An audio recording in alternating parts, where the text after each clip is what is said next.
selamat pagi pemirsa Sakti TV. Bagaimana kabar Anda? Semoga Anda dan juga keluarga selalu dalam keadaan sehat. Senang sekali saya Agni Saraswati kembali hadir menjumpai Anda di program Sehat Selalu. Selama 1 jam ke depan akan membagikan berbagai macam informasi seputar kesehatan.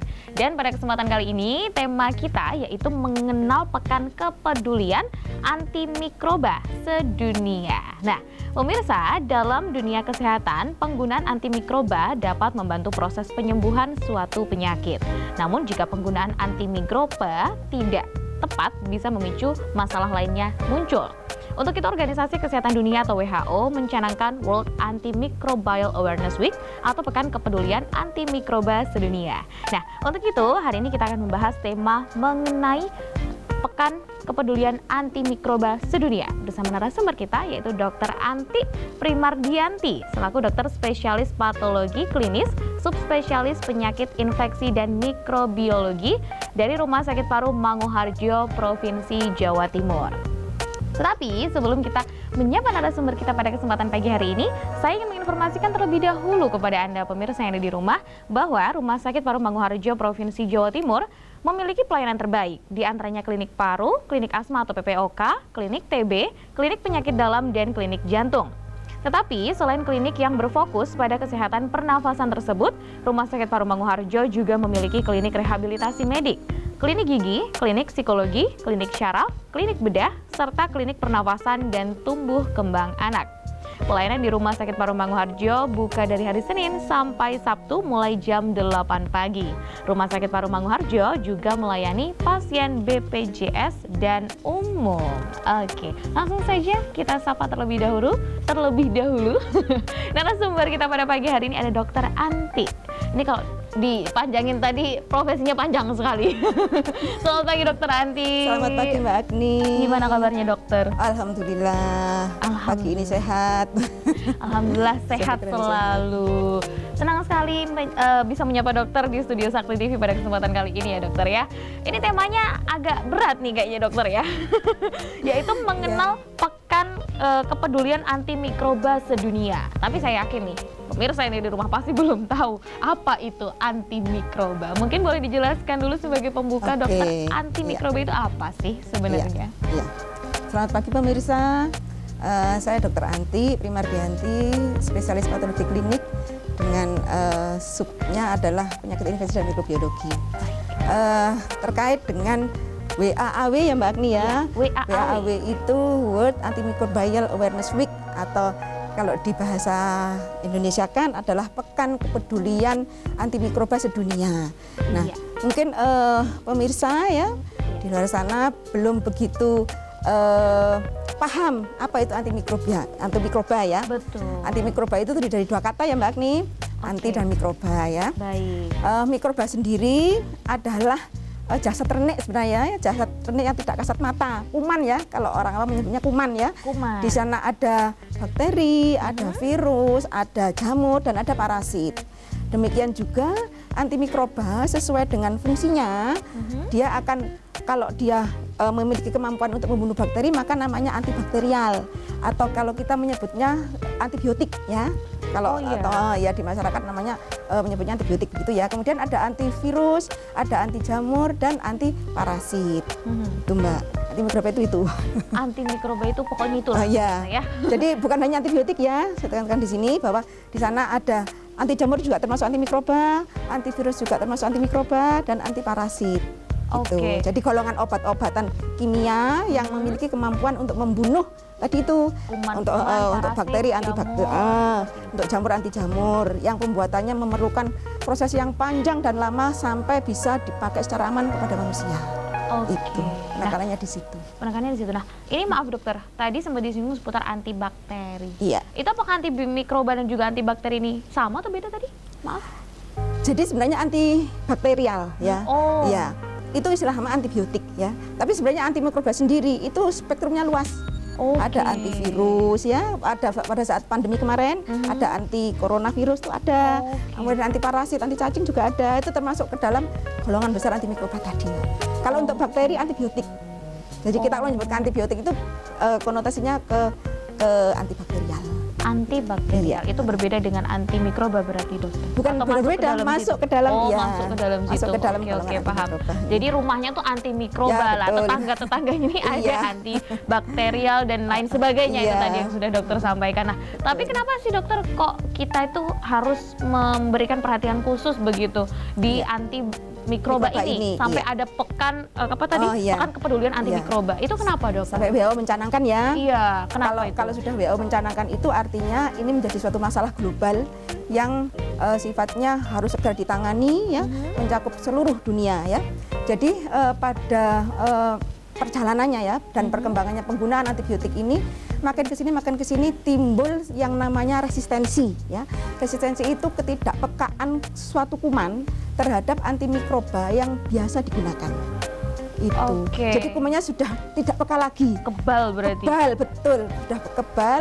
Nah, itu ada sebabnya gitu. Dan ini sebabnya apa itu, dokter, kira-kira? Sebabnya itu banyak ya. Artinya kalau sebab dari bakterinya sendiri, dia sebagai mekanisme pertahanan hidup atau namanya escape ya. Semua makhluk hidup itu pasti punya mekanisme untuk bertahan hidup. Betul. Kalau bakteri, dia cara bertahan hidupnya adalah kebal terhadap antimikroba tadi. Oh, nah kalau udah kebal itu berarti artinya manusia atau kita sendiri ini kan bisa rentan terkena penyakit berarti gitu, Dok? Betul sekali, Mbak Agni. Itulah yang harus di-highlight ya, yang harus digarisbawahi kenapa menjadi penting.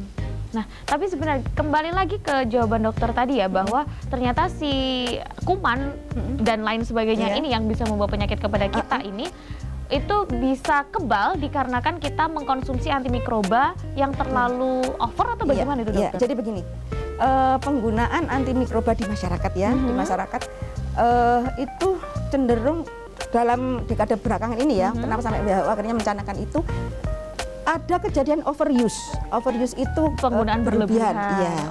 Dan misuse, jangan lupa misuse. Misuse itu juga dosis yang tidak tepat, durasi yang kurang atau bahkan lebih, itu juga termasuk penggunaan yang istilahnya tidak bijak.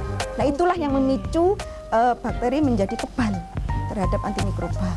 Kelebihan juga tidak baik, kurang juga tidak baik. Misuse kalau kurang. Misuse kalau dan kelebihan juga overuse. Itu makanya kalau berarti gini kan ya, dokter ya, kalau misalnya kita ke dokter periksa gitu kan, itu biasanya ada obat antibiotik kan itu, dokter ya. Dan itu ini harus dihabisin kalau pesannya dokter tuh begitu. Itulah makanya kenapa kita harus ikut saran dokter, ikut anjuran dokter, karena yang mengetahui ya, yang punya ilmunya itu kan dokter yang memberikan resep. Dia pasti sudah punya insight gitu. Sudah ada pedomannya bahwa penyakit ini misalkan infeksi perut itu harus sekian hari gitu.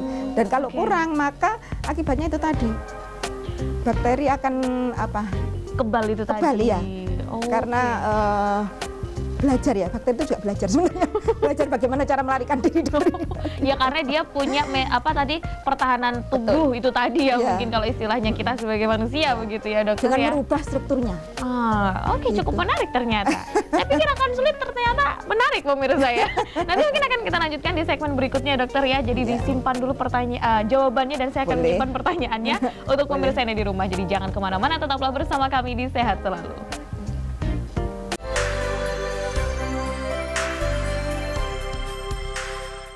Terima kasih pemirsa, Anda masih bersama kami, masih menyaksikan program Sehat Selalu bersama Dr. Anti dari Rumah Sakit Paru Manguharjo, Provinsi Jawa Timur.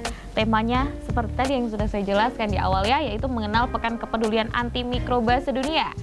Cukup menarik ternyata untuk membahas si antimikroba ini, begitu ya. Berarti tadi antimikroba ini tadi mungkin saya saya ingatkan lagi ke pemirsa di rumah bahwa antimikroba ini bahan kimia begitu ya, dokter ya? Bahan kimia yang ada, golongan bahan kimia yang ada di obat-obatan begitu ya. Nah, kalau misalkan tadi dokter sudah sempat singgung bahwa penggunaan yang berlebihan atau bahkan tidak kurang karena tidak sesuai anjuran itu bisa menyebabkan efek samping begitu ya. Salah satunya adalah kuman jadi kebal. Nah, itu gimana atau bahasa medisnya resisten ya? Resisten itu tadi. Nah, itu gimana itu, dokter? Mungkin bisa dijelaskan lebih detail terkait itu? Ya. Jadi begini, setiap jenis antimikroba itu punya mekanisme khusus dalam rangka dia mau membunuh bakteri. Gitu ya. Ini saya berikan contoh yang paling gampang ya. Jadi misalkan golongan penisilin, kalau Mbak Agni pernah dengar ampicillin, Amoxicillin. yang silin-silin itu ya. Yang silin-silin. Dia bekerjanya itu dengan menghancurkan dinding sel bakteri, gitu Oke. ya. Jadi setiap obat-obatan itu secara kimiawi dia memiliki mekanisme khusus. Iya. Salah satunya tadi itu ya, menghancurkan dindingnya bakteri ya. Nah, mekanisme bakteri untuk kebal itu dia akan merubah dindingnya tadi sehingga dinding tadi tidak bisa lagi ditempeli oleh antimikroba yang memiliki kemampuan menghancurkan dinding. Oh. Gitu. Kok pintar kamu bakteri? Ya, itu kuasa Allah ya. Iya. Allah itu memberikan semua rezeki itu termasuk makhluk yang terkecil pun. Si bakteri ini ternyata cukup banyak pintar. betul. Gitu. Sehingga antimikroba tadi tidak bisa lagi menempel di dinding bakteri. Otomatis dia menjadi sakti ya. Menjadi kebal itu tadi. Menjadi kebal itu tadi. Sehingga tidak bisa lagi bekerja si antimikroba ini. Nah, kalau sudah begini itulah makanya kenapa penting, karena untuk membuat antimikroba yang baru itu membutuhkan proses yang sangat lama, bertahun-tahun. Oke, tapi kan gini ya dok ya, kalau misalnya seperti tadi sudah sempat saya singgung bahwa ketika kita pergi ke dokter sakit A, B, C, D, E, F, G gitu ya, biasanya ada resep untuk antibiotiknya. Iya. Itu kalau nggak dihabisin bisa jadi masalah, dihabisin dan harus dihabiskan Harus malah dihabisin, justru ya. kurang juga jadi masalah. Tapi kan karena udah tahu obatnya tuh dokter ya, biasanya tuh masyarakat itu pintar dokter. Pintarnya gini, jadi nanti kalau misalnya sakitnya kumat lagi, dia beli antibiotik yang sama gitu misalkan. Ya, Nah itulah ya. itu gimana Ya, dokter betul ya. kasusnya? Ya mungkin mumpung di Sakti TV ya. Iya.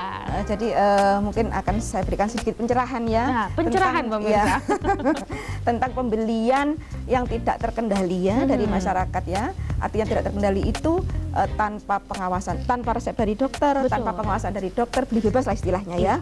Nah, apakah betul? Mohon maaf ya, masyarakat itu kan bukan dokter istilahnya ya. Iya. Jadi dia sepertinya mendiagnosis sendiri. Oh, Iya. pasti penyakit saya ini sama dengan yang lalu, misalkan batuk pilek ya. Iya. Itu kenapa kita tekan untuk kejadian pembelian bebas seperti itu? Belum tentu hukumannya sama. Itu ya, belum tentu hukumannya sama kan? Ya. Iya. Dan ini lagi ya, satu lagi yang penting. Kadang-kadang di masyarakat itu sangat tergantung dengan antibiotik. Demam sedikit antibiotik. Iya dok. Ya, betul. Sakit sedikit antibiotik. Artinya gini, semua sakit dianggap infeksi. Padahal tidak dong. Nah. Belum tentu ya, belum tentu kita demam itu harus ada infeksi. Infeksi itu artinya masuknya kuman ke dalam tubuh ya. Bisa bakteri, bisa virus, bisa jamur dan sebagainya. Nah, Iya. itu. Jadi istilahnya diputusin sendiri, didiagnosis sendiri, pasti sama dengan yang kemarin. Belum tentu gitu. Dan belum tentu juga memerlukan antibiotik. Oh gitu. Gitu, iya. Berarti kalau kayak gini tidak dibenarkan ya dok ya? Sangat tidak dibenarkan, Mbak. Sangat Itulah tidak tujuannya dibenarkan. WAW, salah satunya adalah meningkatkan pemahaman masyarakat ya untuk menggunakan antibiotik secara bijak. Oke. Secara bijak itu tidak overuse, tidak misuse, dan penggunaannya terkendali sesuai anjuran dokter Nah. yang berkompeten. Betul sekali. Ini itu tadi salah satu tujuannya dari adanya WAAW ini. World Antimicrobial Awareness Week atau Pekan Kepedulian Antimikroba Sedunia. Itu kalau dari tujuan dari si WHO ini seperti itu ya dokter ya. Itu dari kapan sih dokter mulai ada pekan ini? WAAW ini? Insya Allah kalau saya tidak salah ya sekitar 2015-16 gitu ya. Oh, 2015. Tapi artinya untuk menjadi sampai ke kita, karena gini, program WHO ini akhirnya kan harus dilaksanakan oleh global ya, seluruh dunia ya. Karena penggunaan antibiotik ini juga sudah luas ya. Betul. Dan pemerintah kita ya, dalam hal ini Kementerian Kesehatan, insya Allah sejak tahun 2017 ya, mulai membuat regulasi, mewajibkan semua fasilitas kesehatan untuk mengerjakan atau melaksanakan program pengendalian resistensi antibiotik yang disingkat dengan PPRA. PPRA. Ya. Itu kalau dari Indonesia. Iya. Oke. Nah, itu kegiatannya di bulan November. Begitu. Untuk kampanyenya ya Mbak, jadi tanggal 18 sampai 24 ini pekan kepeduliannya. Artinya kampanye globalnya itu memang WHO mencanangkan di tanggal 18 sampai 24 sehingga kita juga ikut itu tanggal itu. Tapi sebenarnya untuk pelaksanaannya sendiri ya kan banyak tuh. Ada surveillance ya, ada monitoring ya, ada pengawasan penggunaan antibiotik di lapangan. Itu ya selamanya sepanjang tahun. Oh, gitu. oke. Kalau untuk rangkaian kegiatan itu sepanjang tahun, Iya, tapi betul. untuk pekan peringatannya itu di bulan setiap tahun kita ingatkan supaya gitu, ya. tidak lupa. Iya. Di bulan November Di bulan aja November tapi ya dokter ini, ya. Oke, nah kalau untuk tema WAAW tahun ini kira-kira Gitu, ya. apa itu Iya. dokter? Jadi temanya adalah Preventing Resistensi Antimikroba Together. Artinya kita mencegah resistensi antimikroba ini secara bersama-sama. Oke. Gitu. Nah kalau sejauh ini nih dokter berbicara seputar antimikroba dan juga mungkin kesadaran masyarakat ya sesuai dengan tujuan dari WAAW ini sendiri. Dokter melihat kesadaran masyarakat sejauh ini bagaimana kira-kira? Ya itulah, itu yang menjadi PR utama ya, menjadi PR utama kita bahwa memang karena juga media sosial begitu gencar ya untuk ini. Jadi masyarakat itu sudah bisa istilahnya sakit tanyanya ke Mbah Google. Bukan tanya ke Dan dokter itu, lagi. Tapi Dan kemudian tanyanya di situ ke pasti akan internet muncul begitu. obatnya ini. Iya, Nah, betul. begitu ya.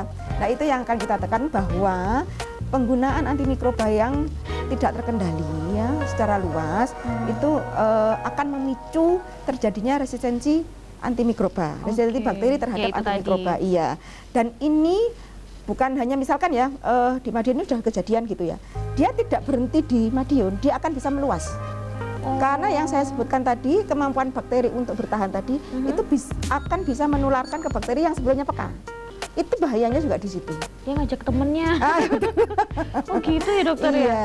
Jadi sebenarnya PR kita yang terutama adalah penggunaan antimikroba baik di vaskes ya maupun di masyarakat luas, terutamanya masyarakat luas yang masih menggunakan antimikroba yang belum bijak itu. Iya. Itu akan banyak lagi stakeholdernya nanti. Nah itu banyak sekali nanti Banyak bidang karena materi-materinya. antimikroba ini bukan hanya kita pakai di bidang kesehatan, di peternakan juga menggunakan, di perikanan iya, di pertanian iya, Banyak sekali di industri bidangnya. makanan kadang-kadang mungkin iya. Nah itu yang harus, iya makanya itu kita harus bekerja sama. Makanya tadi kan temanya adalah preventing resistance antimikroba together ya, artinya bersama-sama dengan berbagai sektor yang terlibat dalam penggunaan antimikroba. Oke, antimikroba apapun ya pokoknya di Betul. bidang apapun ini ayo gandeng-gandengan kita untuk mengurangi ini tadi ya resiko dari si resisten antimikroba itu tadi. Di peternakan juga menggunakan antimikroba kan, Mbak. Antibiotik di peternakan Itu juga. tadi saya juga tahu, baru Iya. tahu tuh. Iya. Oke, cukup Bisa menarik kena. ternyata. Tapi kalau dibahas semuanya tuh terlalu panjang, pemirsa. Jadi nanti Iya. beberapa pertanyaan pasti semoga saja menjawab, terutama terkait dengan kegiatan WAAW Iya. nih. Nanti akan kita bahas di segmen berikutnya ya. Jadi untuk pemirsa yang di rumah jangan kemana-mana, tetaplah bersama kami di program Sehat Selalu.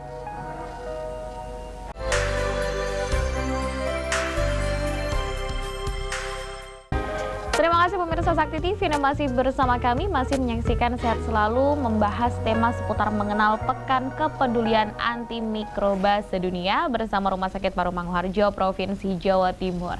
Tetapi sebelum kita lanjutkan perbincangan kita pada pagi hari ini, saya ingin kembali menginformasikan kepada pemirsa yang ada di rumah bahwa Rumah Sakit Paru Manguharjo Provinsi Jawa Timur memiliki pelayanan terbaik, diantaranya klinik paru, klinik asma atau PPOK, klinik TB, klinik penyakit dalam, dan klinik jantung.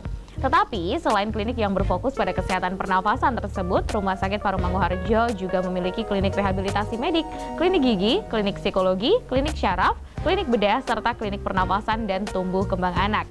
Pelayanan di Rumah Sakit Paru Manguharjo buka Senin sampai Sabtu mulai jam 8 pagi. Rumah Sakit Paru Manguharjo juga melayani pasien BPJS dan umum. Oke, masih bersama Dokter Anti di sini. Kita langsung bahas lagi ya dokter ya terkait dengan kegiatan WAAW itu tadi. Untuk pihak-pihak yang terlibat mungkin nih dokter dalam kegiatan WAAW ini sendiri kira-kira ada siapa saja kah gitu? Ya, baik Mbak Agni. Jadi untuk WAAW tahun ini ya, tahun 2023 ini WHO sudah merilis guideline ya atau pedoman yang harus dipedomani oleh semua negara ya. Oke. Ya. Jadi kita pakai itu aja, ikut WHO ya. Yang pertama itu adalah tentu pemangku kebijakan ya, pembuat kebijakan atau pembuat regulasi, dalam hal ini pemerintah ya. Baik. Pemerintah atau dalam hal ini adalah Kementerian Kesehatan ya. Kementerian Kesehatan membuat suatu program nasional yang akan dilaksanakan di jajaran di bawahnya ya. Yang namanya program pengendalian resistensi antimikroba, yang ini harus dilaksanakan oleh semua fasilitas kesehatan, utamanya rumah sakit ya. Dan program ini juga sudah dimasukkan ke dalam sistem akreditasi rumah sakit. Oke. Jadi setiap tahun itu kita dinilai atau diakreditasi ya, harus menjalankan program ini. Itu satu, sebagai regulasi ya yang mengikat bahwa kalau kita bicara program berarti kita juga bicara anggaran untuk mengalokasikan anggarannya ya. Program dan anggaran itu harus ada ya. Kemudian yang berikutnya adalah sosialisasi di tingkat kelompok-kelompok kecil di masyarakat ya, peer group ya, peer group circle masing-masing lah ya, tentang pemahaman ya dan penggunaan antibiotik secara bijak. Kemudian sasaran berikutnya lagi adalah masyarakat luas, jangan lupa.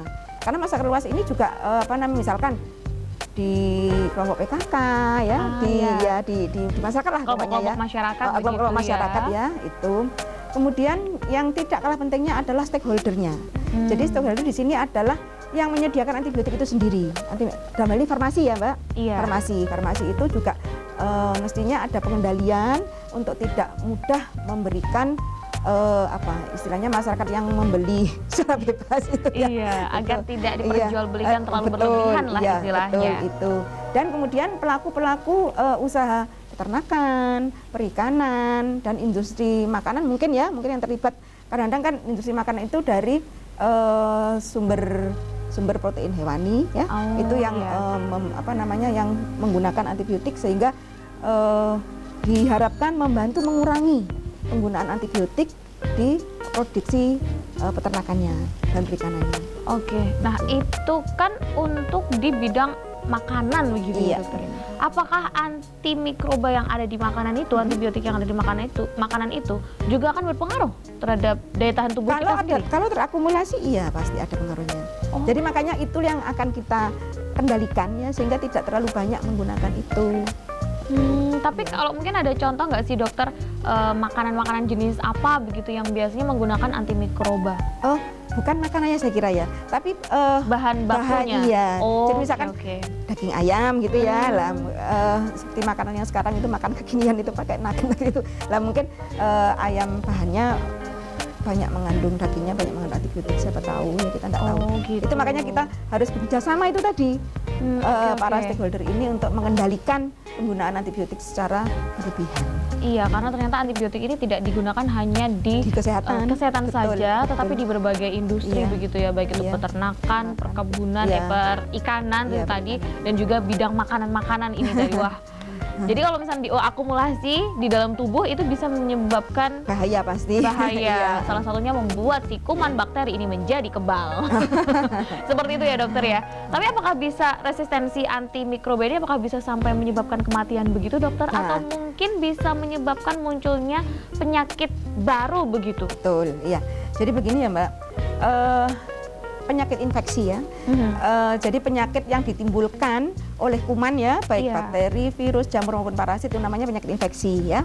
Nah, apabila kuman yang sudah menginfeksi tubuh kita ini menjadi kebal, maka dia pasti akan berkembang biak lebih luas lagi, sehingga keseimbangan antara pertahanan tubuh kita sebagai host dengan bakteri ini akan bakterinya ya. Gitu. Nah, akhirnya yang sebenarnya harusnya bakteri ini bisa mati dengan antimikroba yang sudah lazim digunakan, tapi kali ini ternyata dia menjadi kebal ya, maka dia akan menimbulkan hal yang sangat serius, bahkan sampai fatal. Karena dia menginfeksi ke seluruh tubuh yang disebut dengan septik ya atau sepsis. Jadi bakteri ini akan menyebar ke seluruh tubuh, maka akan menjadikan masalah yang serius, bahkan menjadi fatal. Menjadi fatal ini dalam kategori mungkin munculnya sampai penyakit itu tadi dan juga sampai meninggal ya dokter ya. Nah, tapi kembali berbicara seputar pekan kepedulian antimikroba sedunia dari tanggal 18 sampai 24. Selama tanggal tersebut ada kegiatan apa aja sih dokter kira-kira? Terutama mungkin di terutama di Kota Madiun sendiri deh gitu. Ya, jadi begini. Ini kan 18 sampai 24 ini adalah kampanye global ya Mbak, kampanye global. Salah satunya ini kita talk show seperti ini kan ya. Seperti ini. Nah, kalau di tingkat fasilitas kesehatan ya, dalam hal ini rumah sakit itu sebenarnya kampanye ini sebagai awareness aja. Gitu ya. Untuk pelaksanaannya ya, Pelaksanaannya tadi seperti saya sebutkan di sebelumnya tadi, kan ada monitoring, ada surveillance, ada pencatatan dan pelaporan. Betul. Jadi rumah sakit itu setiap periodik dia akan mensurveillance bakteri-bakteri mana yang sudah kebal. Antibiotik apa yang sudah kebal terhadap bakteri tertentu. Itu semua ada pencatatan dan pelaporannya, Mbak.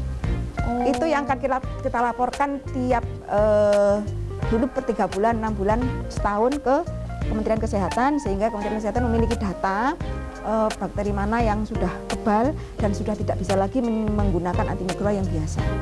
Gitu. Kalau di rumah sakit sudah kita lakukan sepanjang tahun. Ini kampanye ini hanya sebagai apa ya istilahnya? Ya, meningkatkan kesadaran itu tadi pengingat. Dokter ya. Salah satunya melalui talk show yang kita lakukan pada kesempatan ada kali leaflet, ini. ada banyak media-media. Melalui media-media, Intinya yang untuk mengingatkan itu tadi fungsinya ya dokter ya. Berarti tidak ada kegiatan khusus yang mungkin sosialisasi secara besar-besaran begitu, tidak ada ya dokter ya. Hanya memang intinya di komunikasi efektif ya, kemudian edukasi seperti ini ya, termasuk edukasi kan ya. Kemudian training atau pelatihan-pelatihan para pelaku ini apa namanya tenaga kesehatan misalkan. Supaya lebih memiliki kesadaran juga begitu ya bahwa penggunaan antimikroba kalau berlebihan itu tidak baik, kalau kurang tidak sesuai dosis itu juga tidak baik. Dua-duanya tidak menguntungkan. Nah, tapi kan untuk kegiatan-kegiatan apa saja nih dok yang kira-kira sebaiknya dilakukan untuk mencegah resistensi bakteri ini sendiri terhadap antimikroba? Iya, jadi saran saya ini ya, sebenarnya ini juga saran yang keras ya, karena ini sebenarnya resistensi antimikroba ini sudah digolongkan menjadi kejadian yang emergensi ya, yang darurat iya, karena sudah mulai banyak antibiotik yang dulunya peka sudah bertambah, artinya jenisnya antimikroba yang sudah bakteri sudah kebal itu bertambah terus gitu loh. Jadi ini sudah tergolong emergensi ya. Artinya yang bisa kita lakukan adalah yang pertama pasti diri kita sendiri ya. Dari diri kita sendiri gunakanlah antimikroba atau antibiotik secara bijak dulu ya, ke diri sendiri dulu ya. Tidak mengkonsumsi obat tidak mengkonsumsi antimikroba dengan membeli sendiri. Apalagi kalau membeli sendiri biasanya begini ya Mbak, yang saya tahu ini ya. Demam 1 hari aja. Wah, langsung beli antimikroba. Begitu beli antimikroba, mungkin dia kan enggak cuma minum itu, pasti minum obat turun panas. Turun panas. Sembuh kan? Sembuh panasnya sembuh. Panasnya sembuh. Antimikrobanya juga ikut-ikutan diberhentikan. Biasanya kan begitu di masyarakat itu. Jadi tidak sesuai dengan durasi atau dosis yang sudah dianjurkan dokter. Itulah karena tidak mengikuti saran dokter kan, jadi diputusin sendiri lah istilahnya ya. Nah itu dari diri sendiri dulu. Kemudian yang kedua yang saya sarankan adalah apabila masyarakat sudah memahami, ada beberapa yang sudah paham, sudah mengerti tentang resistensi antimikroba ini, harapan kami memberikan atau menularkan pengetahuannya ini ke circle-nya lah paling enggak ya, circle-nya, dan kemudian yang lebih luas lagi ya ke masyarakat luas.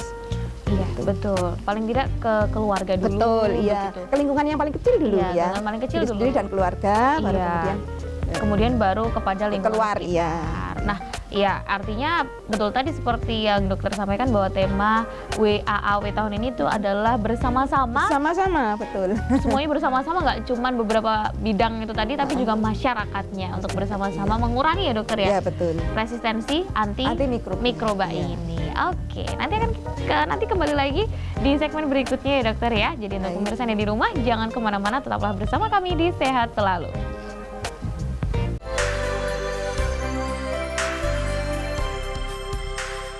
Terima kasih pemirsa Anda masih bersama kami, masih menyaksikan Sehat Selalu, membahas seputar topik mengenal kepedulian, Pekan Kepedulian Antimikroba Sedunia.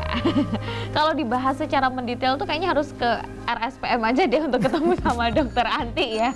Ini yang untuk informasi yang dibagikan kali ini tuh singkat, jelas, padat aja begitu ya dokter, dan pastinya harus mudah dipahami oleh masyarakat sekitar. Nah, kalau misalnya kita berbicara seputar kasus penyakit itu kan memang semuanya tuh pasti ada antibiotiknya gitu kan ya dokter ya, resepnya? Harusnya, iya. Harusnya kan ada tuh. Dan memang ketika antibiotik ini sudah terlalu sering dikonsumsi atau mungkin tidak dikonsumsi sesuai dengan dosisnya itu tadi, bisa membuat si bakteri ini kebal akhirnya. Begitu ya dokter ya? Ini yang harus ditangani. Nah, tapi kan kembali lagi ke tadi saya sempat tanya seputar masyarakat yang ngide untuk beli antibiotik sendiri.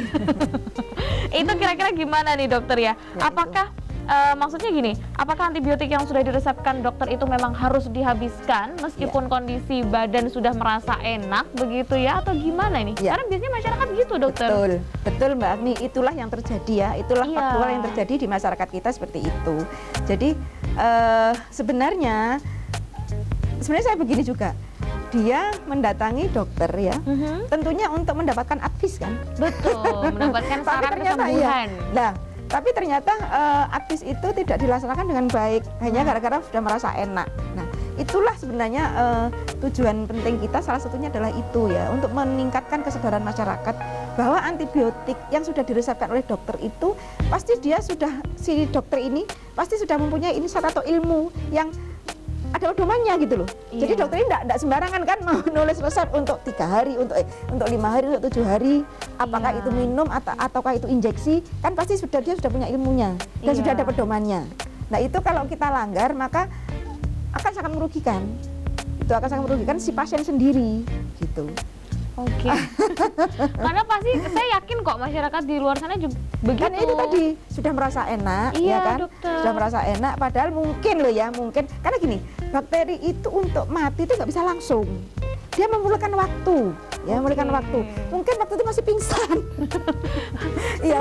Nah, kemudian berhenti kan? Iya, berhenti. Berhenti. Otomatis dia punya kesempatan untuk belajar, hidup lagi dan lebih kuat dari sebelumnya. Bukan saya menakut-nakuti, tapi itu faktanya seperti itu. Faktanya dari dokter yang sudah tahun-tahunan meneliti begitu ya. Ternyata ketika ada yang sakit diteliti, loh ini ternyata sudah kebal dengan berbagai macam antibiotik. Yang sedih itu kalau saya menemukan suatu bakteri gitu ya, yang bakteri ini biasanya itu dengan antibiotik yang biasa aja sudah ini. Sekarang kok sudah saya ini in vitro ya, karena saya orang laboratorium ya. Saya uji in vitro itu sudah kebal semua. Artinya antibiotik yang saya ujikan itu sudah tidak ada yang peka. Nah, itu yang saya sedih ya sebagai tenaga kesehatan. Saya merasa sedih sekali. Terus berarti opo? Artinya kita harus melakukan lagi penelitian yang prosesnya panjang dan lama untuk membuat suatu antibiotik baru. Iya. Dan belum tentu setelah kita menemukan bisa langsung dipakai di manusia. Kan pasti melewati uji klinis ya istilahnya, bertahap. Tahap 1, tahap 2, sampai aman untuk dikonsumsi manusia. Udah deh pemirsa. Enggak, ini saya kayak diselentik sebenarnya. Karena saya juga kadang seperti itu. Kadang kan antibiotiknya tinggal 2 biji. Alah udah enakan, nggak usah dimakan. Jangan lagi ya Mbak nih. Siap dokter. Saya dimarahin. Siap dokter. Tidak akan lagi. Kalau sakit pasti langsung dihabisin gitu. Dan satu lagi, ini yang mungkin ini juga fakta ya sebenarnya ya. Gimana karena itu, keluarga dokter? saya sendiri juga begitu. Para keluarga yang sudah pengetahuannya sudah agak bagus lah ya, mereka menyetop antibiotik di rumah. Nyetok? Iya. Kenapa? Dengan alasan apa itu dokter? Kalau sewaktu-waktu panas, sewaktu-waktu batuk ya langsung diminum gitu tanpa berkonsultasi lagi dengan dokter. Itu yang saya tekankan di sini, saya titip juga ke pemirsa, nggih. Janganlah melakukan hal-hal yang memicu ya.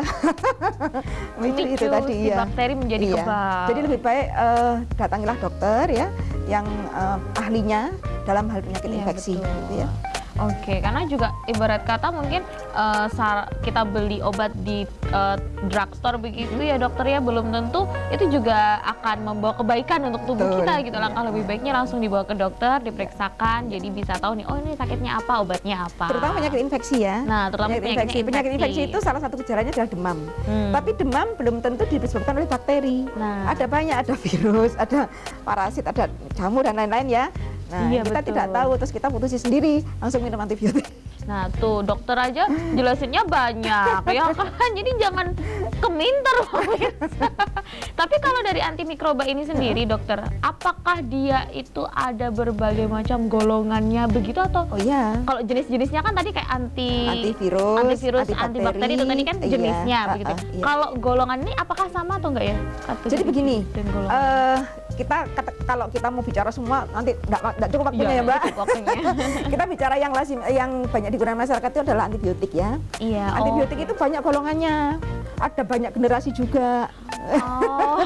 Iya. Jadi misalkan golongan penisilin ya. Iya, penisilin itu yang pertama dulu ampicillin, ya kemudian ada lagi baru amoxicillin, kemudian ada lagi baru piperacillin, macam-macam. Belum lagi yang golongan cephalosporin yang sebenarnya golongan cefalosporin ini adalah obat terbaru yang saya kira ini termasuk baru gitu, tapi sudah ada yang resisten, Mbak. Loh, itu makanya yang kita sedih itu di situ. Cefalosporin ini ada generasi 1, 2, 3, 4. Golongan 4 insya Allah masih belum ada, tapi golongan 3 sudah mulai ada yang resisten. wah. Kasihan pasien-pasien yang yang dalam keadaan berat ya, sakit berat, kemudian dia kemasukan infeksi ya, misalkan, Iya. oke lah, misalkan gini, yang gampang saja, penderita diabetes mellitus. iya. Diabetes Betul. mellitus itu dia memiliki daya tahan tubuh yang menurun sehingga lemah begitu. mudah dimasuki oleh infeksi kuman. Nah, kemudian kebetulan yang masuk ini adalah kuman yang sudah resisten tadi, kan makin kasihan. Iya, gitu ya. betul. Sudah dia punya diabetes ya, kemudian ketumpangan ya, atau istilahnya komorbid ya, misalnya komorbid Iya, dengan betul. penyakit infeksi. Penyakit infeksinya ini menjadi sulit untuk kita tata Sembuhkan. laksana, Oke. untuk kita tangani. Wah, Jadi kita harus berpikir gini ya, misalkan oke lah masyarakat, misalkan kalau kita mesti beli antibiotik Iya. gitu. Ingatlah bahwa di luar sana itu banyak pasien-pasien yang dalam keadaan seperti itu tadi. iya, mungkin kita belum mengalami begitu, tapi suatu saat karena diakumulasi itu Iya. tadi ya dokter ya, numpuk, akhirnya si bakteri ini menjadi resisten terhadap Betul. antibakterinya Mikroba, itu, iya. antimikrobanya itu tadi. Aduh, Kayaknya ngeri ya, Mbak? iya dokter, kayaknya ngeri karena maksudnya gini, saya yakin masyarakat itu nggak sadar begitu loh, pasti itulah. banyak sekali masyarakat Itulah. tidak sadar. Kan awareness ya, Iya, kepedulian. kepedulian terhadap mereka-mereka yang sedang berjuang penyakitnya itu. Iya betul sekali, wah. Jadi tindakan kita yang istilahnya apa ya, belum bijak ya, itu Iya. sangat berpengaruh terhadap orang lain ya. Misuse dan overuse, Overuse, itu iya. tadi. Ini cuma bahas si antimikroba ini doang Iya. nih, ternyata dampaknya sungguh luar biasa. Tetapi kalau misalkan dokter sendiri setiap hari, Ya. kan tadi dokter berarti ada di dalam lab begitu ya dokter ya, Betul. tidak langsung bersentuhan dengan pasien Betul, begitu iya. ya. Di dalam lab ini untuk melihat kasus-kasus itu tadi yang paling sering nih dokter, masyarakat ini dalam kondisi sakit apa kok dia bisa kebal terhadap antimikroba ini? iya. Yang paling kebanyakan Iya. itu sakit apa Ya, kira-kira? jadi gini, ini kita membicarakan bakterinya berarti Iya, ya. bakterinya. Karena gini, bakteri itu memiliki suatu istilahnya predileksi atau sukanya dia di mana, Oke. gitu ya. Jadi bakteri yang menginfeksi saluran nafas dengan yang menginfeksi saluran pencernaan itu bisa lain, Mbak. Beda jenis Beda bakterinya. jenis, Oke. beda golongan, beda kaumnya lah, beda kaumnya ya. Nah, Beda suku. Itu beda suku. Terus kemudian menginfeksi saluran kencing juga beda lagi, gitu ya. Oke. Nah, di masing-masing namanya ini sistem organ ya. Iya. Di masing sistem organ ini sudah ada yang resisten semua. Oh. Jadi gitu. Jadi bakteri ini kan ada jenisnya ya, ada kelompok-kelompoknya ya. Betul. Di masing-masing kelompok ini sudah ada yang resisten, semua. iya. Nah, tapi kalau untuk penggunaan antibiotik itu apakah bisa digunakan ke semua sistem organ itu tadi atau enggak sih dokter? enggak. Oh, ada golongannya Iya. lagi, beda lagi berarti iya. ya. Jadi penyakit infeksi itu untuk menentukan antibiotiknya apa, itu sejujurnya memang harus dikirim ke laboratorium mikrobiologi untuk kita tentukan mana obat yang masih peka gitu. Oke. Mana yang sudah resisten. Kalau yang sudah resisten, enggak mungkin dong saya sarankan. Iya, betul. kan? Ini sudah resisten dok, enggak mungkin. Jangan dikasih lagi ini gitu. Nah, yang masih peka itu obatnya ini. Dan dalam program tadi itu, pemerintah yang namanya PPRA tadi itu, Iya. ada beberapa antibiotik yang di reserve atau istilahnya penggunaannya sangat terbatas sekali. Apa itu dokter? Jadi ada beberapa golongan antibiotik ya yang kita simpan, kita gunakan dalam keadaan yang benar-benar membutuhkan. Karena mungkin itu sudah opsi terakhir dari si antibiotik begitu ya dokter betul, ya. Iya. Jika si antibiotik atau yang sudah ada di pasaran ini, yang sudah ada yang biasa digunakan ini sudah tidak bisa peka lagi begitu ya tadi. Kita masih punya cadangan. Kita masih punya cadangan. Dan itu sangat-sangat restriktif. Artinya dokter pun meresepkan itu harus dengan persetujuan tim PPRA di rumah sakit. Ya, jadi memang sejauh itu pengendalian kita terhadap resistensi antimikroba yang memang masih belum disadari oleh masyarakat. Iya. Oke, melalui ngobrol-ngobrol dengan dokter kali ini, semoga tercerahkan. Baik. Dan semoga tersampaikan ya Mbak. Iya ke betul, pemirsa. semoga saja tersampaikan. Yang penting ke lagi pemirsa. terlaksanakan di lapangan.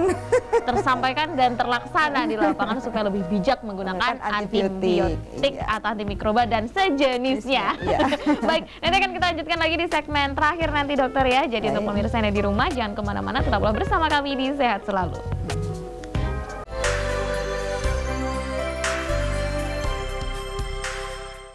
Terima kasih pemirsa, Anda masih bersama kami, masih di Sehat Selalu, masih membahas seputar mengenal kepedulian apa tadi dokter?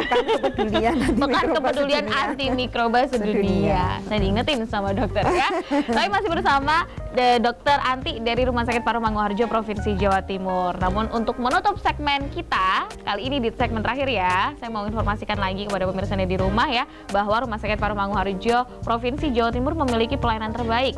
Di antaranya klinik paru, klinik asma atau PPOK, klinik TB, klinik penyakit dalam, dan klinik jantung. Tetapi selain klinik yang berfokus pada kesehatan pernafasan, Rumah Sakit Paru Manguharjo juga memiliki klinik rehabilitasi medik, klinik gigi, klinik psikologi, klinik syaraf, klinik bedah, serta klinik pernafasan dan tumbuh kembang anak. Pelayanan di Rumah Sakit Paru Manguharjo buka dari hari Senin sampai Sabtu mulai jam 8 pagi. Rumah Sakit Paru Manguharjo juga melayani pasien BPJS dan umum. Oke. Dokter, tadi kalau misalnya dijelasin secara banyak memang kayaknya nggak nutut waktunya ya dokter ya, terutama luas golongan, iya golongannya antibakteri, antimikroba dan seterusnya begitu ya dokter ya. Tapi artinya melalui kegiatan ini intinya pengen mengingatkan masyarakat ya dokter ya, untuk menggunakan antibakteri, antimikroba secara bijak. Oke, tetapi di Kota Madiun sendiri nih dokter, kegiatan apa aja sih yang udah dilakukan untuk ikut dalam WAAW ini? Ya. Jadi untuk pekan WAAW ini ya, kalau sebenarnya bukan hanya di Kota Madiun ya Mbak, iya. di seluruh terutama Vaskes ya, fasilitas kesehatan, kita sudah membentuk itu tadi tim PPRA tadi di setiap rumah sakit itu, dan kemudian pada pekan ini tim PPRA di setiap rumah sakit itu akan membuat suatu kegiatan edukasi ya, komunikasi, kemudian training ya, terutama utamanya untuk lingkungan internal dulu ya, untuk internal dulu, kemudian baru akan mulai seperti kegiatan ini ya, seperti talkshow ini ya, gitu ya. Jadi itu sih kalau setahu saya, kalau bukan hanya di Kota Madiun ya, artinya di semua rumah sakit, di semua fasilitas kesehatan utamanya. Kalau untuk ke masyarakat ya ini lewat media seperti ini. Sosialisasi semacam ini. Iya. Pokoknya mengedukasi teruslah, mengingatkan itu ya. tadi bahwa untuk peduli terhadap resistensi antimikroba yang bisa jadi membawa pengaruh buruk untuk daya tahan tubuh kita sendiri. Nah, tapi kalau untuk masyarakat ini, apa sih yang bisa dilakukan oleh masyarakat untuk bisa menyuarakan si pekan kepedulian antimikroba ini, dokter? Kira-kira apa? Jadi ya harapan kita ya, karena sebenarnya resistensi antimikroba ini sangat merugikan ya. Betul. Sangat merugikan bagi kita ya, umat manusia ya, utamanya dalam hal tata laksana atau pengobatan penyakit infeksi ya. Nah, harapan kami bahwa harapan kita semua lah ya, bukan hanya saya ya, harapan kita semua, masyarakat yang sudah dalam ini seperti ini ya, talkshow ya, otomatis pemirsa mungkin ya, insya Allah sudah mulai sedikit-sedikit memahami ya. Betul. Memahami. Nah itu harapannya adalah bisa membagikan atau men-sharingkan pengetahuannya ini ya, terutamanya adalah prudent use atau penggunaan antimikroba secara bijak ke masyarakat luas. Betul. Itu tadi Mbak. Ya, jadi tidak mengkonsumsi antibiotika secara berlebihan, baik overuse maupun misuse. Kemudian tidak membeli bebas antimikroba atau antibiotik di pasaran. Iya. Ya. Kemudian yang tidak kalah pentingnya adalah yaitu tadi menyebarkan seluas-luasnya pengetahuan dan pemahaman tentang resistensi antimikroba. Oke dokter. Nah, tapi ini mungkin pertanyaan terakhir deh dokter ya. Si antibiotik ini kan memang dijual di pasaran. Betul. Itu berarti tidak ada pembatasan begitu ya dokter ya? Sebenarnya ada. Jadi antimikroba ini sebenarnya kalau kita tahu golongan obat ya, yang dijual di apotek itu ada golongan obat bebas terbatas, dan obat keras. Iya, Antibiotik betul. ini masuk obat keras sebenarnya. Sebenarnya? Emang obat keras. Oh. jadi makanya kita harus semua ya, artinya semua pihak baik dari farmasi ya maupun masyarakat sendiri yang bisa mengendalikan secara sadar ya, secara sadar dipahami bahwa penggunaan yang berlebihan ini sangat rugi, sangat merugikan kesehatan.